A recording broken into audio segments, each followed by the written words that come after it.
నమస్తే. ప్రస్తుతం మనతో పాటు ప్రముఖ రాజకీయ విశ్లేషకులు ఇమ్మంది రామారావు ఉన్నారు. ఆయనతో మాట్లాడదాం. నమస్తే సార్. నమస్తే బాబు. సార్, వైఎస్ఆర్సీపీ పార్టీ కార్యకర్తల పైన టీడీపీ వాళ్ళు దాడి చేశారు అని చెప్పేసి వార్తలు వచ్చాయి. అయితే వాళ్ళని పరామర్శించడానికి మాజీ ముఖ్యమంత్రి జగన్ వెళ్ళారు. అయితే ఇది అంతా ఓదార్పు యాత్ర కిందకే వస్తుందంటారా?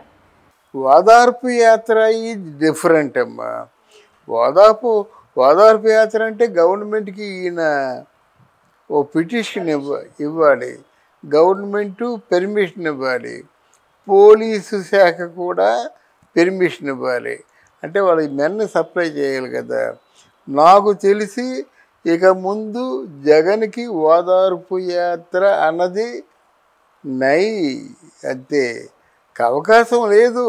దీని ఓదార్పు యాత్ర కాదు, జగన్ని ఓదార్చడానికి వాళ్ళందరూ కలిసి వేసుకునే ఒక సమావేశం. కానీ ఇది ఓదార్పు యాత్రలాగా అవుతుంది. ఎవరికేమైందని ఎవరికి ఏమీ కాలేదు. ఒక్క జగన్కే మాడు పగిలిపోయింది. దాన్ని సరైన వైద్యం చేయించుకోవటం లేదు.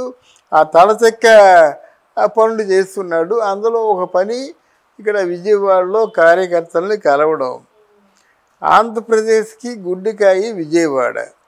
ఆ విజయవాడలో ఉన్నటువంటి కార్యకర్తలు ఇంతవరకు చాలా బలమైన కార్యకర్తలు ఉండేవారు. ఆ విజయవాడలోనే మనకి పరిటాల రవి వస్తాడు, విజయవాడలోనే మన పేరు నానొస్తాడు, తర్వాత ఏమో ఈయనెవరు మల్లాది విష్ణు వస్తాడు, విజయవాడలో వల్లభనేని వంశ వస్తాడు. తర్వాత వీళ్ళందరూ ఈ దుష్ట చతుష్టయం లాంటి మనుషులందరూ అక్కడికే వస్తారన్నమాట. ఈ దుష్ట చతుష్టయం అని పేరుతో పిలవడానికి మనకి ధైర్యం కావాలి. మనకి ధైర్యం వాళ్ళు ఇచ్చిందే, మన కొత్తగా తీసుకుంది కాదు.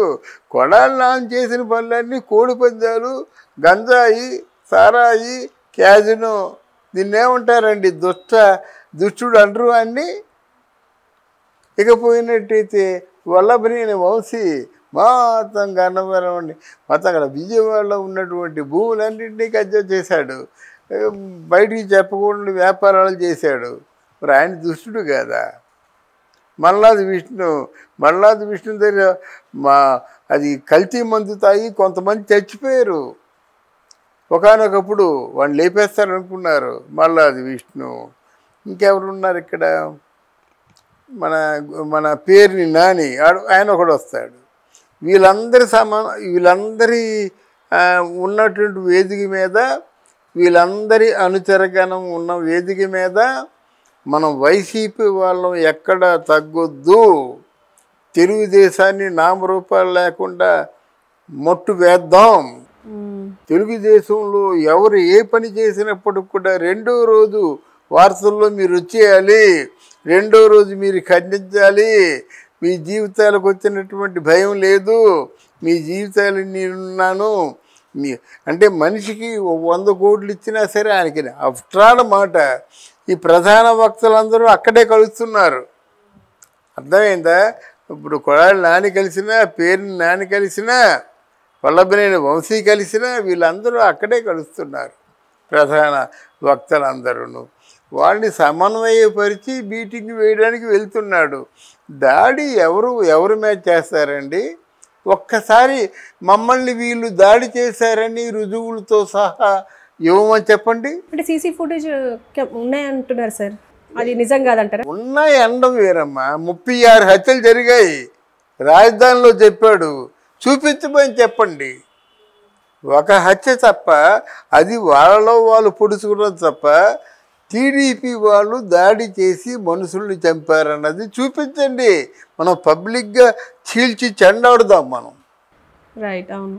ఒక్కడికి రుజువులతో చూపించమంటే ఏమయ్యి? మీ బుద్ధి లేదా? మీరు పశువులా? మీరు నరహంతకులా? మనిషి మీద మనిషి దాడి చేస్తారా అని మనమే అడుగుతాం. చూపించండి. అక్కడ వాళ్ళు టీడీపీ వాళ్ళు ఎవరి మట్టుకు వాళ్ళు పనులు చేసుకుంటున్నారు. పనులు చేయకపోతే చంద్రబాబు వదలడు, పనులు చేయకపోతే పవన్ కళ్యాణ్ వదలడు. వాళ్ళు దాడి చేసే టైం ఎక్కడిది? యాక్చువల్గా ప్రాక్టికల్గా మరి దాడి చేస్తున్నారు. ఓదార్పు యాత్ర అంటే నువ్వు ఆడే 199,000 అబద్ధాల్లో ఇదొక అబద్ధం. అంటే వాళ్ళ టీడీపీ కార్యకర్తలు దాడి చేస్తున్నారు అని అంటున్నారు కదా సార్. అదేనమ్మా నేను చెప్పేది ఏంటంటే టీడీపీ కార్యకర్తలు ఎందుకు దాడి చేస్తారు చెప్పండి. ఎప్పుడు దాడి చేస్తారు? వాళ్ళు కోపం వస్తే దాడి చేస్తారు. వాళ్ళ కోపం ఏంటి, ఎందుకు వస్తుంది? వాళ్ళు అనుకున్న పని కాకపోతే వస్తుంది.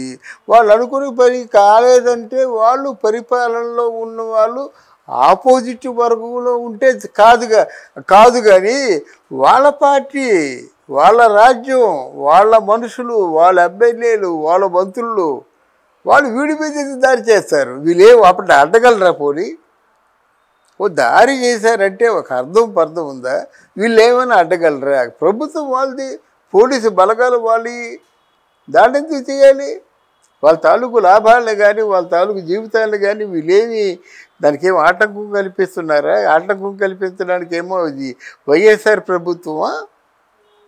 అందువలన అది ఇట్లాంటి ఆయన ఆడుతున్న అబద్ధాల్లో ఒక అబద్ధంగా తీసుకోవడం తప్ప దీన్ని మనం సీరియస్గా తీసుకోవడం లేదు. ఆయన ఎలా జనం మధ్యకి వస్తాడో అంత దిగజారిపోతాడు.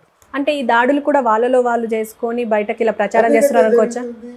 దాడి జరుగుతుంది అని ప్రచారం చేసింది వాళ్ళు, హత్యలు జరుగుతున్నాయని ప్రచారం చేసింది వాళ్ళు. సుచరిత మన మంగళపూడి అనిత ఛాలెంజ్ చేసింది కదా, ఒక్క కేసు చూపించండి వెంటనే ఛార్జ్ తీసుకుంటా అని చెప్పింది. అంతే కదా, ఛాలెంజ్ చేసింది కదా. ఈ దాడులు జరిగినా హత్యలు జరిగినా కేసు ఏమైనా జరిగితే చెప్పండి, నా ప్రూఫ్ ఇవ్వండి అంటుంది. అదేది లేకుండా దాడి జరిగిపోయింది అంటే ఎలా ఉంది? కనుక ఇవన్నీ వైసీపీ ఆడుతున్న మైండ్ గేమ్. దీన్ని ప్రజలు చాలా జాగ్రత్తగా గమనించాలి. అంటే ఈ దాడుల వెనుక అసలు జగన్ ఆలోచన ఏముండి ఉంటుంది సార్? అలా ఆలోచనలు కాదు.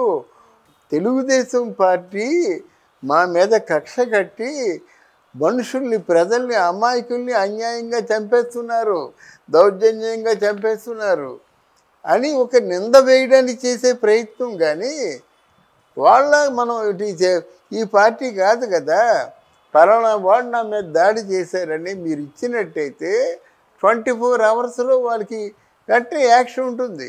అందువల్ల ఇది మైండ్ గేమ్ అన్నమాట. ఇలాగ అయిపోతుంది. పెన్షన్లు అందటం లేదు, ఇవన్నీ చంద్రబాబు నాయుడు మాట్లాడిన ఉత్తు మాటలే. తర్వాతేమో పెన్షన్ అందక ఒక 20 మంది ముసలమ్మల ఆత్మహత్య, ఇలాంటివన్నీ వస్తాయి అన్నమాట. అందువల్ల